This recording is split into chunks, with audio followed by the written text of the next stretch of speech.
Now, I think we've already established that nostalgia isn't all good. It's comforting, overwhelming, addictive, suffocating, tormentous, but not all good. And of course, it also makes you ache with longing for what once was. Sometimes, like in my case, that aching can become chronic. Too much time spent in here. It's weird. The happy place that you've created also hurts. Too much time spent looking in the rear view. You can really get lost if you wade in that pool too long. And it gets really, really tricky when you obsessively collect all this shit and surround yourself with things from, let's face it, a time that once was and is no more. Strange things can start to happen. Confusing things. One thing that can happen is that focus and perseveration can make everything that you're missing seem that much more significant to the very fabric of who you are as a person.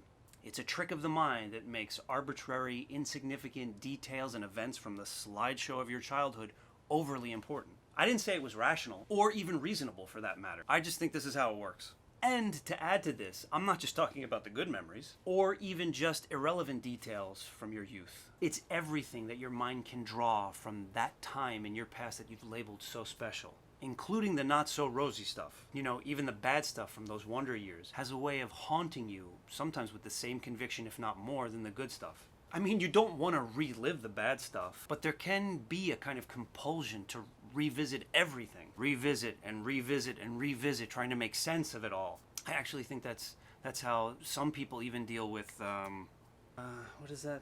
What they go? Oh, trauma.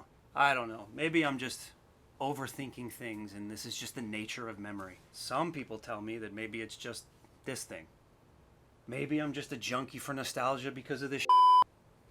What am I supposed to do exactly? Snap my fingers and just magically readjust how I remember everything from my childhood? So that it doesn't seem so tempting to obsessively reminisce? I got one for you. How about childhood memories of a game that trigger comfort, immense comfort because of when I was introduced to it, but also creeps me the f*** out at exactly the same time? How about that? It was a game that a lot of the Genesis faction had back in the day. And for those of us who grew up in the 80s and 90s, but managed to find different interests as they matured, f***ing traders, I'm willing to bet that there's still gameplay from this particular game floating around in the recesses of their mind. This is a game I do not like. Never liked. It's not good. It's creepy, but sort of comforting. Makes me feel alone and vulnerable, but also at home, like everything in this basement. But for the bad that's attached to it, it's so indicative and symbolic of my younger years that I cannot give it up. I can't escape it. Like this basement. I'm feeling like a prisoner.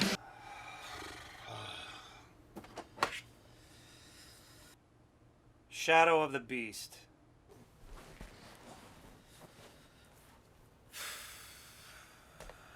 Even the title conjures a little bit of trepidation. And the box art. What the f*** are they? They're not even in the game. They're just weird conceptual art that looks like the artist just said to himself, let's just make something that'll have 14-year-old boys go gnarly or rad or f***ing awesome or cool or whatever the hell we would say back then.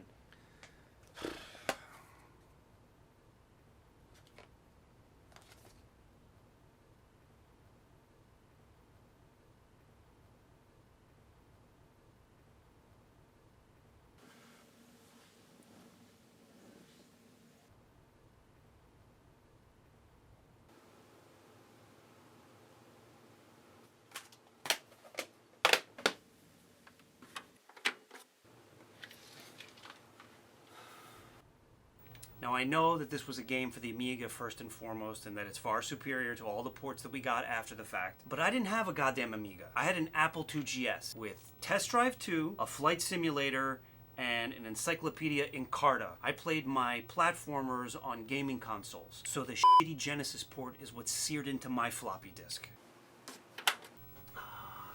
Quick disclaimer, if you've actually watched the first couple episodes, thank you so much. I'm sure you've already figured out that my brother and myself, we suffer from the same affliction. We're more of collectors, not quintessential gamers. We've barely ever beaten a video game, well, maybe one or two.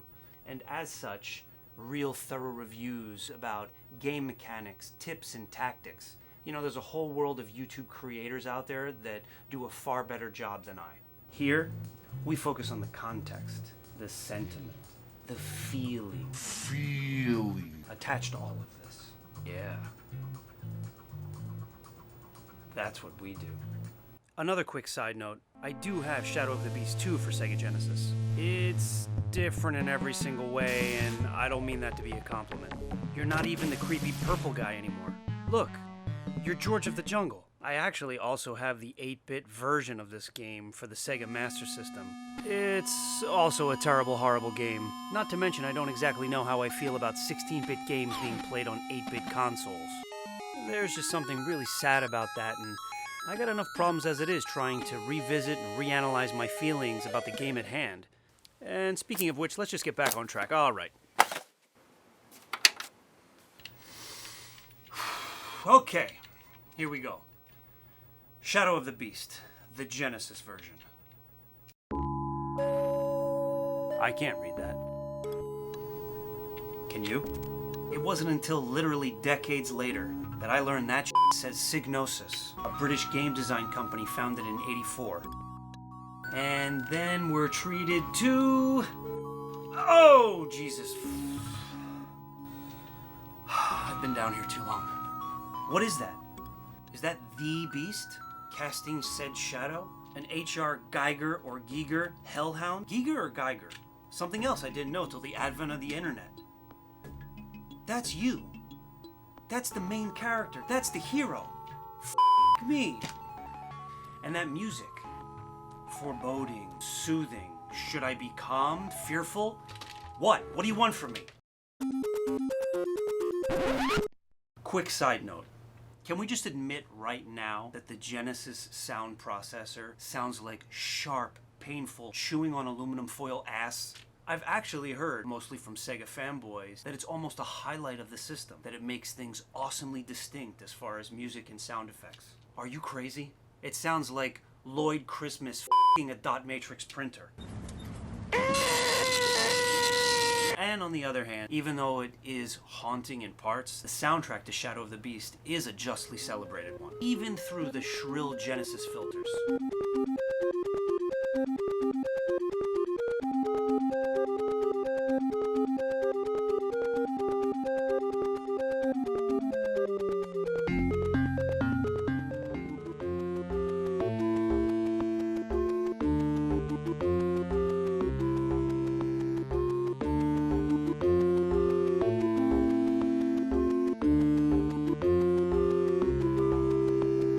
Look at this.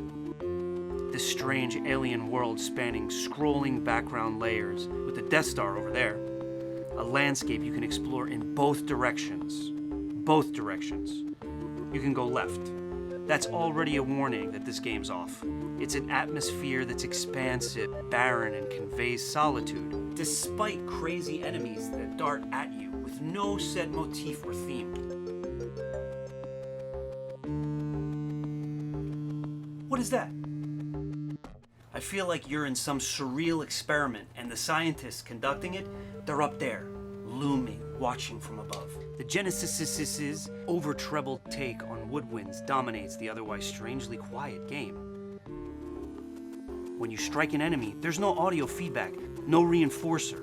Your punches and kicks land silently as you continue to make your way through the most stupidly irregular roll call of characters. These guys, rocks, minotaurs, one big f***ing bee, snakes, snails, pulsating eyeballs.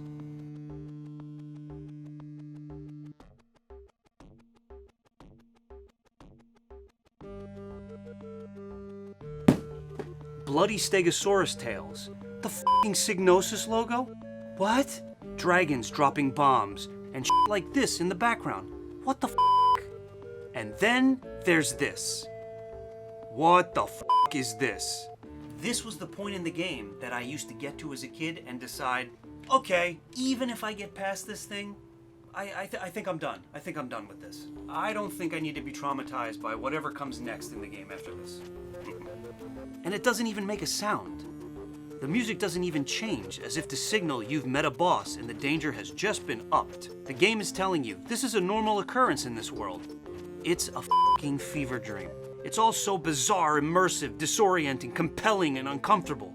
It's like a nightmare. There's a sense of dread, but you always proceed through the danger more casually than you should. Is it dusk? Is it dawn? I want out, but I'm more lost within it than ever. It's hypnotic, but also like a bad dream. What were they going for with this game? What did they want us to feel? What do you want from me? Oh God, what do you want? What do you want? What do you want? That's it. That's it.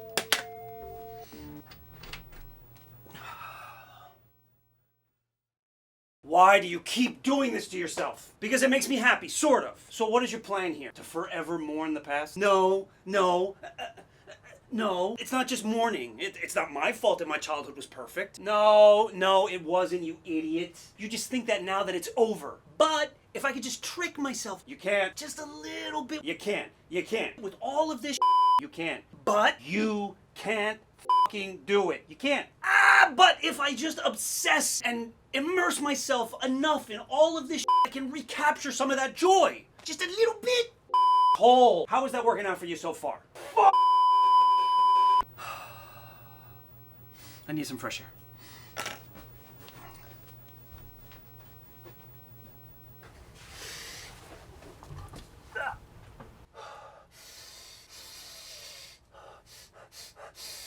I don't even know how long I've been down here. Is it dusk? Dawn? Fresh air, fresh air. Nope, not cutting it.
Oh, radical.